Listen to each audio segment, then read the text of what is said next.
All right, how's everybody doing? This is the Comic Samurai. I want to welcome you to my next video, and tonight we're going to be doing my top comics from the 2000s. This is another Friday comic challenge put out by the Comic Collector Geek. Let's go ahead and jump right in. First up, we got this Ultimate X-Men #1. In the year 2000, Marvel decided to reboot some of its major titles, and Spider-Man got the treatment, Fantastic Four, and the X-Men. 2 years later, in 2002, the industry got together and decided to do something called Free Comic Book Day. You could go into your local comic book shop and get free comic books. And on my first Free Comic Book Day, I went in and tried this, and I'm glad I did.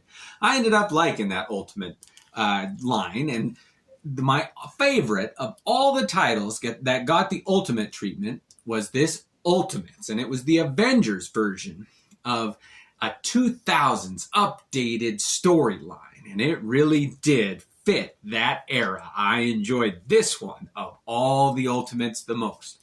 Next up, we got Promethea. Now, this happens to be number 8. This series was put out by Alan Moore, and it was started in 1999, but it didn't wrap up until well into the 2000s. It seems like Alan Moore had a title that defined his work for every decade, and this was his work in the 2000s. And if you haven't read it, it's a different take on storytelling, and that art is just amazing. It really does finally fit having somebody do the art that can keep up with Alan Moore. And what a great story this is. It pays homage to that movie Brazil. Remember that one by Terry Gilliam? Oh, I really do like that movie too. What a great cover that is. Next up, we got Powers #1, put out by Image Comics. And there was a new voice emerging in the 2000s, and his name was Brian Michael Bendis. And he really did have a different flavor than any other writer I had ever experienced before. His sense of dialogue and realistic interaction between characters was unlike anything I'd ever seen. And it was summed up in this Powers comic. I really did enjoy this one. Next up, we got New X-Men, or just X-Men, #118, written by Grant Morrison, but art done by Ethan Van Sciver. And everyone who watches my videos knows I am a sucker for comics that have a controversy with them. And it is hard for me to think of a comic book that has a bigger controversy than this one. If you look at this, there are hidden words in a lot of the panels, and they are very, very well hidden. But it's the word sex, S-E-X, is hidden in a lot of the background panels in this comic book. And you can Google it and see the examples, but there's nothing like having this comic book and trying to find them on your own. It really is interesting. And to this day, as far as I know, Ethan Van Sciver denies putting them in there. But once you see him, it's like, oh man, he couldn't have not done it on purpose. Anyway, I really do enjoy that comic book. Next up, we got Tom Strong's Terrific Tales #1. And this was put out with the ABC line, America's Best Comic Books. And it was a line that Alan Moore said it was going to be his last foray into comic books. We've heard that before. We'll hear it again. But I really do think that these are underrated. Every issue, top 10, Tom Strong, everything that America's Best Comics put out, I enjoyed. It was right up my alley with Art Adams art done for the 2000s, a bit of a different style, updated Alan Moore doing a lot of the writing.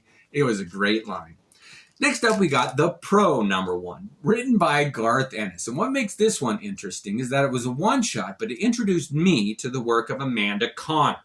I'd never followed a female artist before, and it was such a breath of fresh air to find a capable artist who is so talented, and I could celebrate the work that she does. And I still follow her. She does a lot of Power Girl and DC work, and she's just one of my favorites. Next up, we got The Punisher #16, put out under the Marvel Knights banner.